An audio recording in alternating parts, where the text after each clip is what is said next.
Olá, meus queridos amigos, como vamos? Um feliz sábado para você. Hoje é 11 de junho. Estamos começando a lição número 12, cujo título é José, Príncipe do Egito. Vamos fazer a leitura dos comentários da irmã Ellen G. White. A parte desempenhada por José em relação às cenas da sombria prisão foi, afinal, a que o ergueu à prosperidade e honra. Deus pretendia que ele obtivesse experiência por meio de tentações, adversidades, vicissitudes, a fim de prepará-lo para ocupar posição exaltada.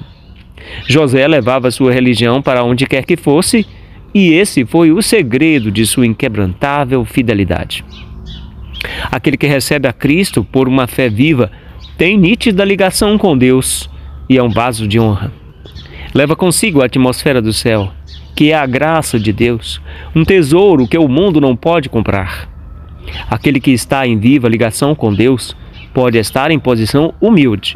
Contudo, seu valor moral é tão precioso como o de José e de Daniel, que foram reconhecidos por reis pagãos como homens em quem estava o Espírito de Deus.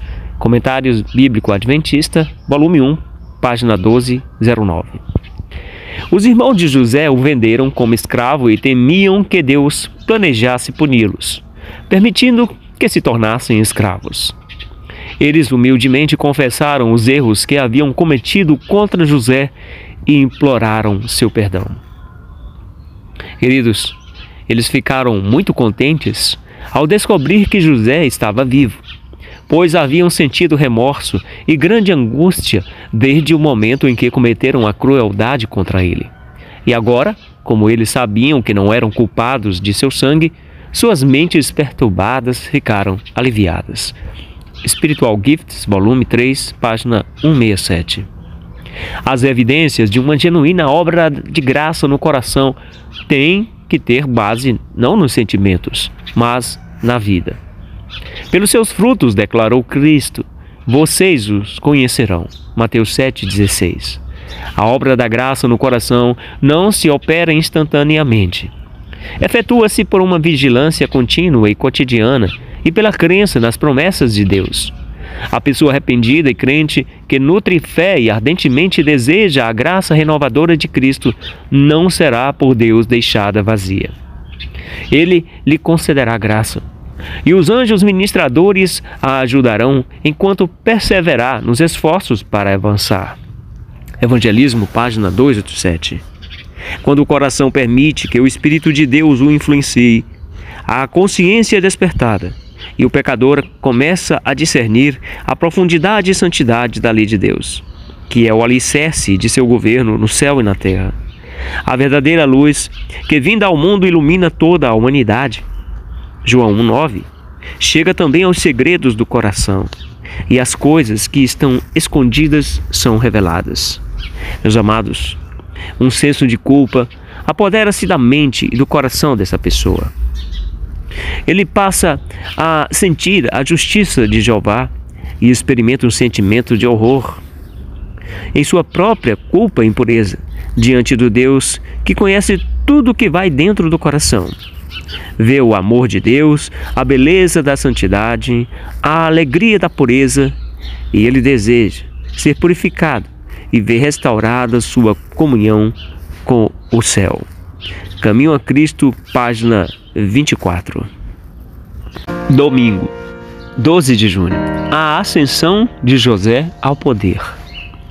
José viajou por toda a terra do Egito, ordenando a construção de imensos depósitos e usando sua mente lúcida e excelente julgamento para ajudar nos preparativos para garantir o alimento, algo que era necessário para os longos anos de fome.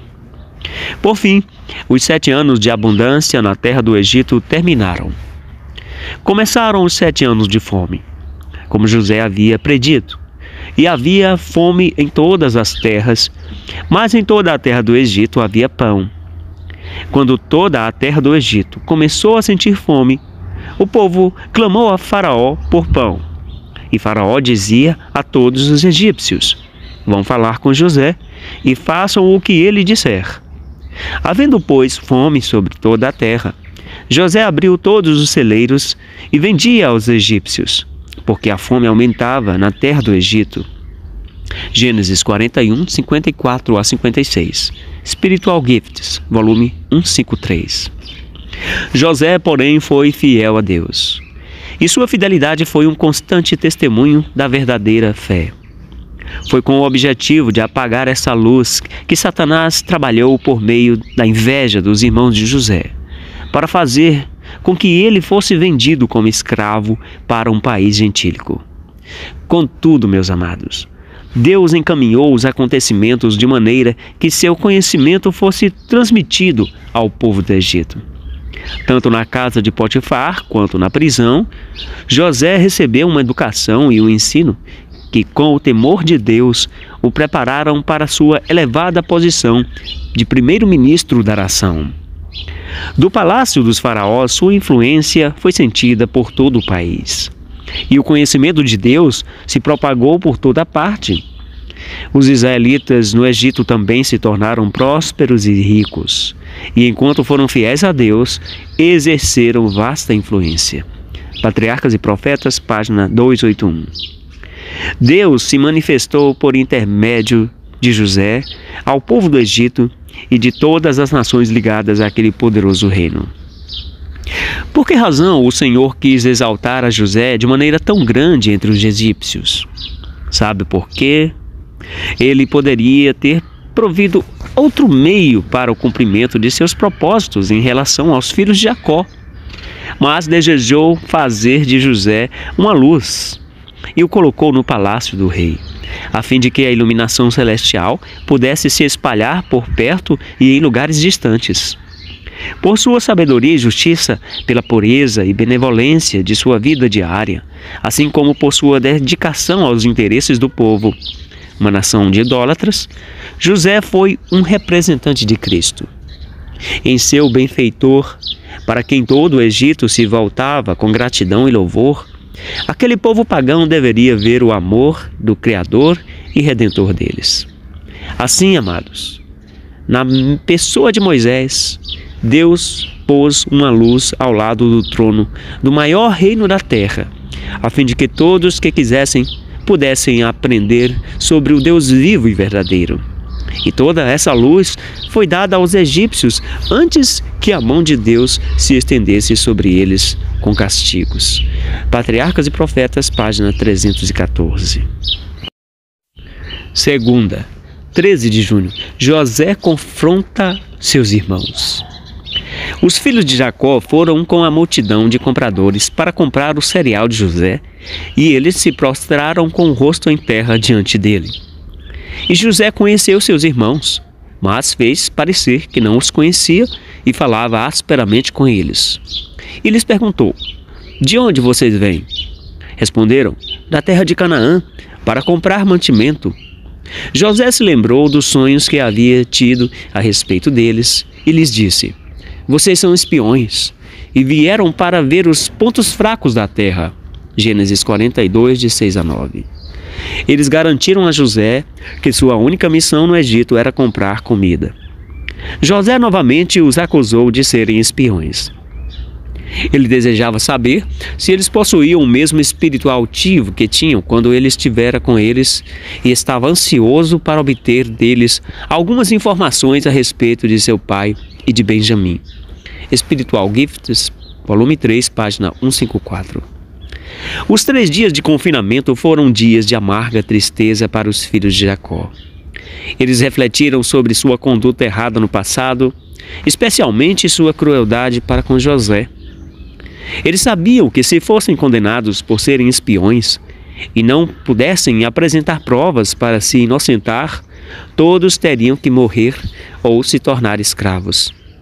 Eles duvidavam de que qualquer esforço que algum deles pudesse fazer levaria seu pai a consentir que Benjamim se afastasse dele após a morte cruel, como ele pensava, que José havia sofrido. Queridos, eles venderam José como escravo e temiam que Deus planejasse puni-los, permitindo que se tornassem escravos. José considerou o fato de que seu pai e as famílias de seus irmãos pudessem estar sofrendo por falta da comida, e estava convencido de que seus irmãos se arrependeram do tratamento cruel que tinham dado a ele e que de forma alguma tratariam Benjamim como o haviam tratado.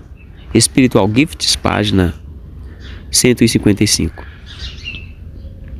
Sendo justificado por Cristo, o recebedor da verdade é compelido a fazer inteira entrega a Deus e é admitido na escola de Cristo para que aprenda daquele que é manso e humilde de coração. O conhecimento do amor divino é derramado em seu coração. Ele exclama: "Oh, que amor, que condescendência!" Apoderando-se das ricas promessas pela fé, torna-se participante da natureza divina. Uma vez que seu coração é esvaziado de si mesmo, a água da vida flui nele. A glória do Senhor resplandece. Olhando perpetuamente a Jesus, o humano é assimilado pelo divino. O crente transforma-se à sua imagem. O coração humano é absorvido pelo divino. Ó, meus irmãos, Cristo olha para seu povo em sua pureza e perfeição como a recompensa de todos os seus sofrimentos, sua humilhação e seu amor, e como o suplemento de sua glória. Cristo, o grande centro, do qual irradia toda a glória. Nossa alta vocação, página 201. Terça-feira, 14 de junho. José e Benjamim. Quando os filhos de Jacó estavam prestes a deixá-lo em sua jornada duvidosa, o seu pai se levantou e, enquanto estava no meio dele, aquele idoso ergueu as mãos ao céu e implorou ao Senhor que fosse com eles, e pronunciou sobre eles uma bênção graciosa. Deus Todo-Poderoso, lhes dê misericórdia diante do homem, para que restitua o outro irmão, e deixe que Benjamim volte com vocês. Quanto a mim, se eu perder os filhos, sem filhos ficarei. Gênesis 43, 14. Então os homens pegaram os presentes, o dinheiro em dobro e Benjamim. Levantaram-se, foram ao Egito e se apresentaram diante de José. E quando José viu Benjamim com eles, mal pôde conter seus sentimentos de amor fraternal. Ele deu instruções para que fizessem os preparativos, a fim de que seus irmãos jantassem com ele. Quando foram levados para a casa de José, ficaram com medo de que fosse com o propósito de cobrá-los por causa do dinheiro encontrado em seus sacos de mantimentos. E eles pensaram que poderia ter sido colocado intencionalmente lá com o propósito de encontrar algo contra eles para torná-los escravos, e que eles foram levados para a casa do governador para melhor cumprir esse objetivo. Spiritual Gifts, volume 3, página 159. A Bíblia faz poucos elogios aos seres humanos. Pouco espaço é dedicado a contar as virtudes, até mesmo dos melhores homens e mulheres que já viveram. Esse silêncio não é sem motivo nem destituído de ensinamentos. Sabe por quê? Porque todas as boas qualidades que as pessoas possuem são um dom divino. Nossas boas ações são realizadas pela graça de Deus mediante Cristo. E como devemos tudo ao Senhor, a glória do que quer que sejamos ou façamos pertence somente a Ele. Somos apenas instrumentos em suas mãos, meus irmãos. Além disso, conforme ensinam todas as lições da história bíblica, é perigoso louvar ou exaltar o homem, pois se alguém for levado a perder de vista sua inteira dependência de Deus e a confiar na própria força, com certeza esse cairá. O ser humano está lutando com adversários mais fortes do que ele. A nossa luta não é contra a carne e o sangue, mas contra os principados e as potestades, contra os dominadores deste mundo tenebroso, contra as forças espirituais do mal, nas regiões celestiais. Efésios 6:12. Em nossa própria força, amados, é impossível vencer esse conflito. E o que quer que se desvie nossa mente de Deus, o que quer que leve à exaltação própria ou presunção, prepara o caminho para a nossa derrota. A Bíblia nos ensina a desconfiar do poder humano e nos encoraja a confiar no poder divino. Patriarcas e Profetas, página 636. Agora que você se entregou a Jesus, não volte atrás nem se afaste dele. mas repita diariamente: sou de Jesus Cristo e a Ele me entregarei. Peça-lhe que Ele conceda a você seu Espírito e que o sustente com sua graça. Da mesma forma que se tornou um filho de Deus quando creu nele e a Ele se entregou, assim também você deve viver nele. Diz o apóstolo: assim como vocês receberam Cristo Jesus, o Senhor, continuem a viver nele. Colossenses 2, 6. Caminho a Cristo, página 52. Quarta-feira, 15 de junho. O copo de adivinhação. Judá se comprometeu a servir de garantia por Benjamim. Quando Judá e seus irmãos chegaram à casa de José, este ainda estava ali, e prostraram-se em terra diante dele. José lhes perguntou: o que é isso que vocês fizeram? Vocês não sabiam que um homem como eu é capaz de adivinhar? José fez essa pergunta para extrair de seus irmãos o reconhecimento de sua conduta errada no passado, para que seus verdadeiros sentimentos pudessem ser revelados de maneira mais completa. Ele não reivindicou nenhum poder de adivinhação, mas desejou que seus irmãos acreditassem que ele podia ler os atos secretos da vida deles. Então Judá respondeu: que podemos dizer a meu senhor? Que podemos falar? E como vamos nos justificar? Deus descobriu a nossa culpa. Eis que somos escravos de meu senhor, tanto nós quanto aquele em cuja mão se achou o copo. Judá disse a seus irmãos que Deus havia descoberto no Egito sua iniquidade por vender seu irmão e agora estava devolvendo a eles suas transgressões, permitindo que também se tornassem escravos.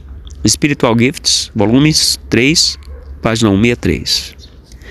Logo que houve pecado, houve um Salvador.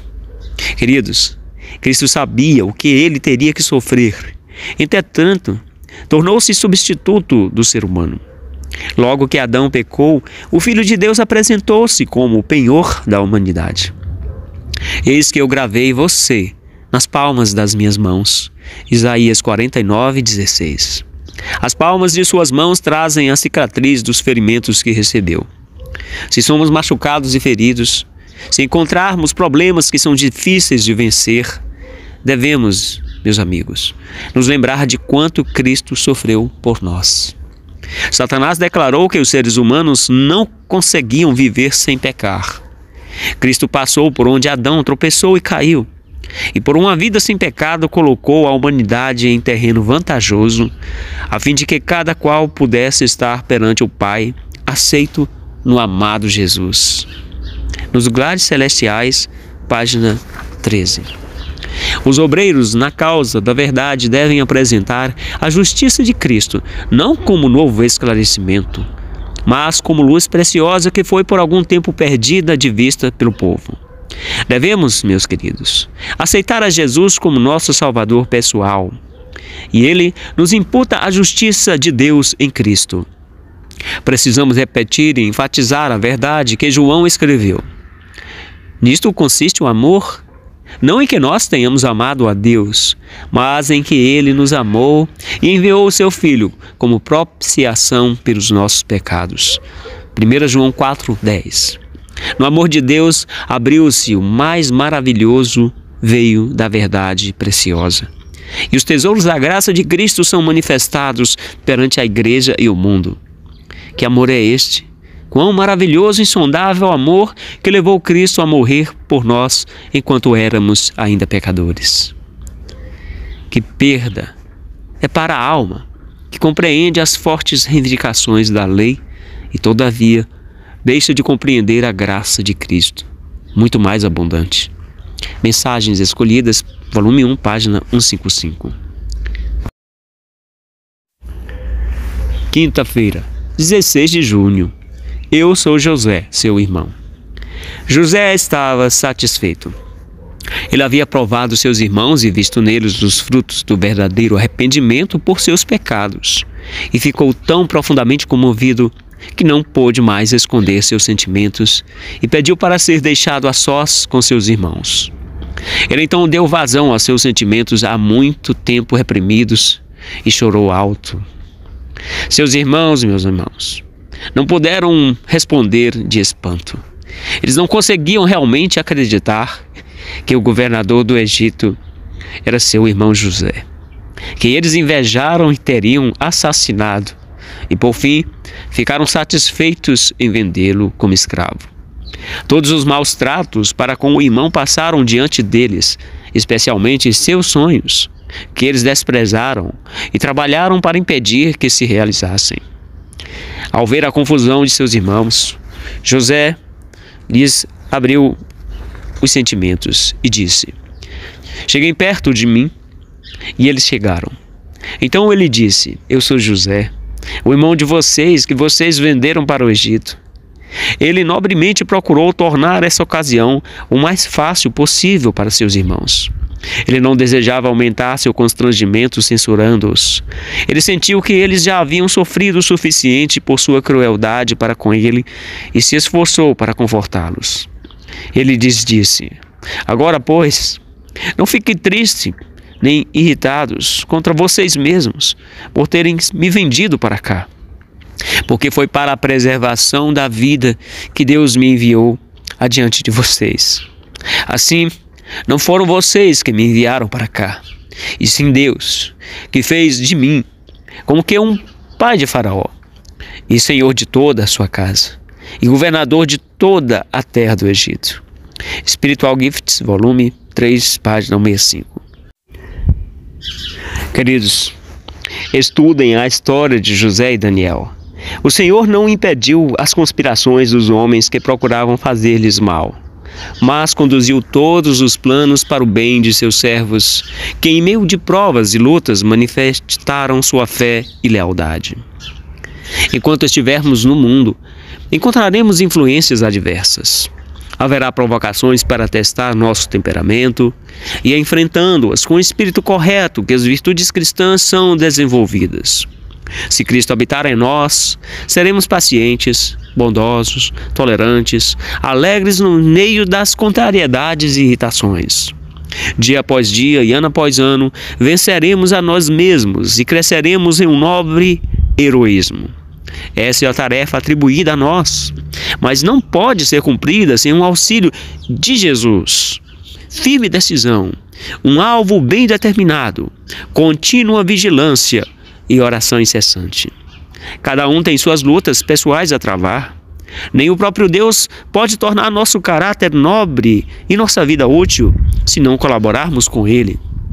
Quem renuncia à luta perde a força e a alegria da vitória. A Ciência do Bom Viver, página 487. Somos levados à identificação com Cristo por meio da comunhão dos seus sofrimentos. Cada ato de renúncia própria pelo bem dos outros fortalece o espírito de beneficência no coração do doador, ligando-o mais estritamente ao Redentor do mundo. Se você agir como Cristo determinou a seus discípulos e levar outras pessoas até Ele, sentirá a necessidade de uma experiência ainda mais profunda e de um conhecimento maior das coisas divinas. Você terá fome e sede de justiça, rogará a Deus e sua fé será fortalecida.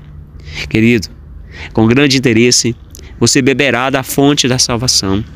A oposição e as provações que encontrar o conduzirão para a Bíblia e para a oração. Você crescerá na graça e no conhecimento de Cristo e desenvolverá uma enriquecedora experiência. Caminho a Cristo, página 78. Meus amados, que Deus os abençoe e os guarde e mais essa semana, em nome de Jesus. Amém, Senhor.